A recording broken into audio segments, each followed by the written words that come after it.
So I'm working on a window that I'm gonna hang in my studio.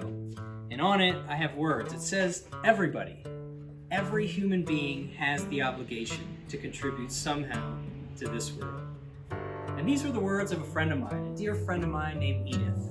And so, come on with me. I'm gonna share with you a little story about how Edith has touched my life. So in order to do so, we're gonna go into Cincinnati. I'm gonna show you one of Cincinnati's most beloved buildings.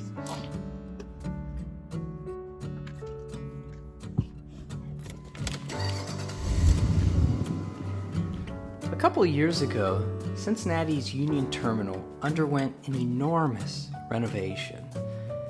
Union Terminal was originally for passenger trains, but by the 1960s, trains were on the decline in the United States. The city decided to preserve this building and use it to house museums. The Science Museum, the History Museum, the Children's Museum. And during this renovation, a very meaningful museum was added, the Center for Holocaust and Humanities.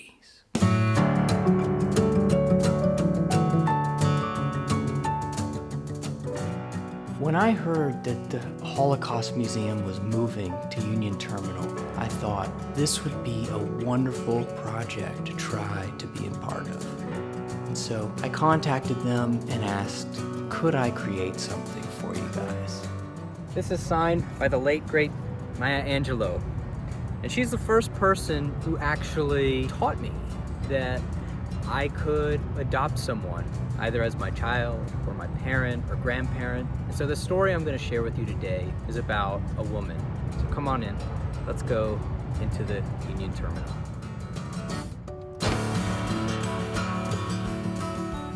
Edith was born in Czechoslovakia, and around the time when the Germans were beginning to invade and round up all the Jews, she, along with her husband and her parents and her sisters, they were rounded up and taken to concentration camps, and she was actually the only one out of all of them that made it through. And she ended up coming to America, and somehow, some way, she ended up in Cincinnati, coming through this Union Terminal and starting her new life.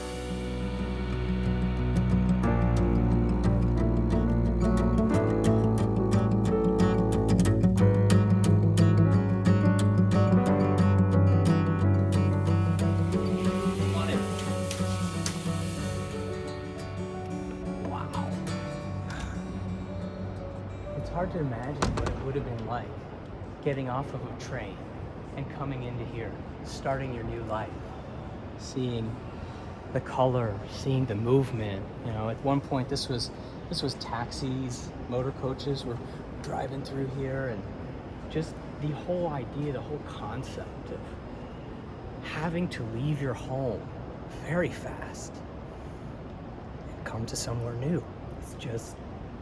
It's so emotional. I feel like bawling. Hard to fathom, but it's real.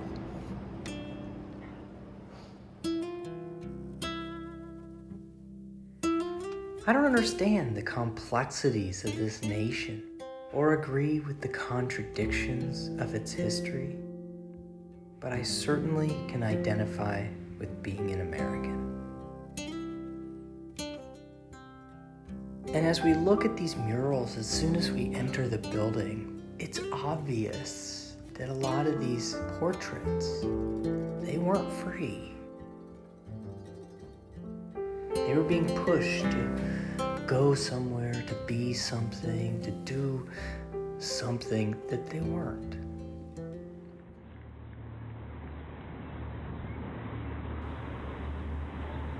When I was living and working in Paris several years back, one of the places I liked to visit was just behind Notre Dame. And I'd bring my furnace there, and I'd bring my glass, and I'd set it up, and I'd take photographs. And I would constantly see this little memorial, and it was sort of tucked away, and when I walked up to it one day, I realized that it was a Holocaust memorial for all the French citizens who had been rounded up when the Germans took occupation.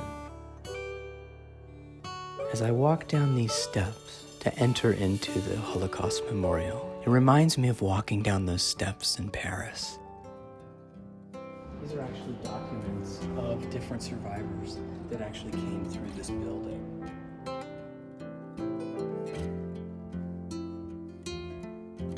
It's so easy with so much stuff around and things to look at to overlook this element of history.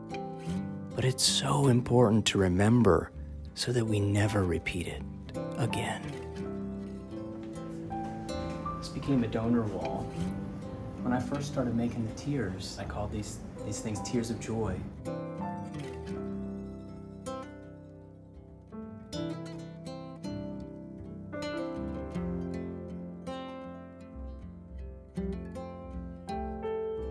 Although you can clearly see that, they're a lot more than just the emotion of joy.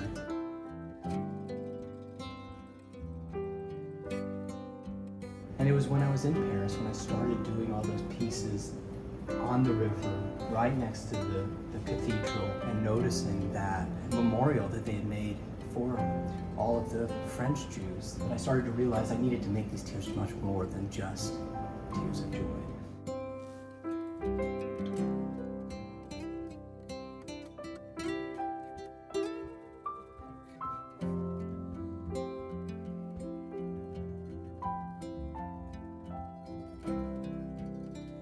And so, I made a whole body of work that was just devoted to different kinds of tears. And this is almost essentially the last installation that I will have done with them, which I called Tears of Remembrance.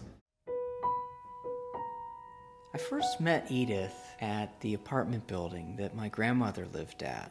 A very well-dressed woman walked by, and my grandmother said to me, "She was a survivor." And I thought immediately, wow. I've never met someone who actually lived through the Holocaust. And so I got up and I asked Edith. I went up to her. I said, "Hi, I'm Darren, and my grandmother lives here, and I was wondering if I could come visit you sometime." And she said yes. I just wanted to get her perspective on life. That visit turned into 2 years worth of visits. I was very fortunate to get to know her for the last couple years of her life. And I'd wonder, how on earth does this actually happen? It's so much more emotional this time than I ever would have thought it would. You know that behind every name there's a person, but until I understood that person of Edith, it didn't mean as much or make as much of an impact. And now, as I walk through a place like this, and you know that there are countless, there are millions and millions, and it's not even a number that we can know how many for sure, of people whose lives have been affected. Somehow, through that struggle, can come joy. Edith certainly was able to teach me that, and she taught a lot of people that. And as much as I know that joy can come through that struggle, it's still hard walking through this and just understanding the reality of it. I learned so many valuable lessons from Edith. Perhaps the greatest was her strength. Her perseverance to move forward and still have a meaningful life after everything was taken away.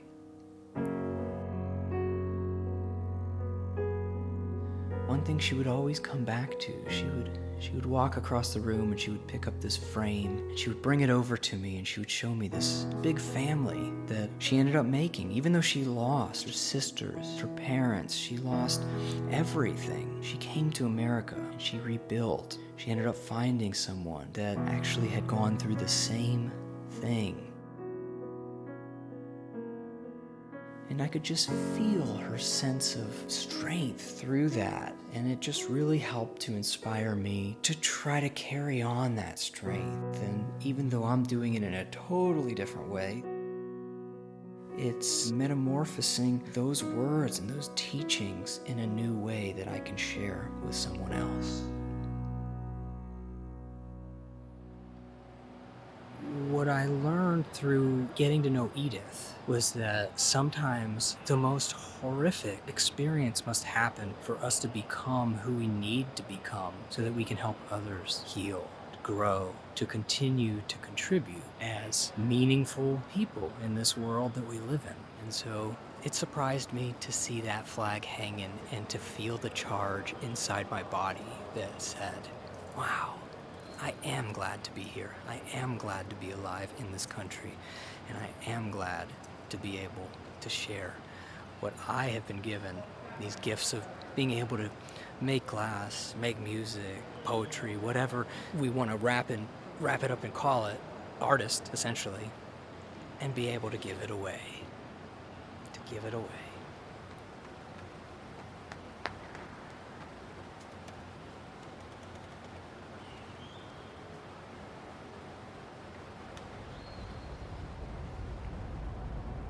The rainbow's still actually there. How's that tune go? Some way over the rainbow, way up high,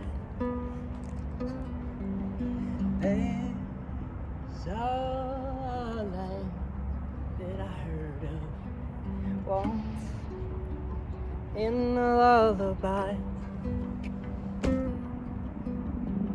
Somewhere over the rainbow, skies are blue, and those dreams that you dare to dream really do, they really do come true.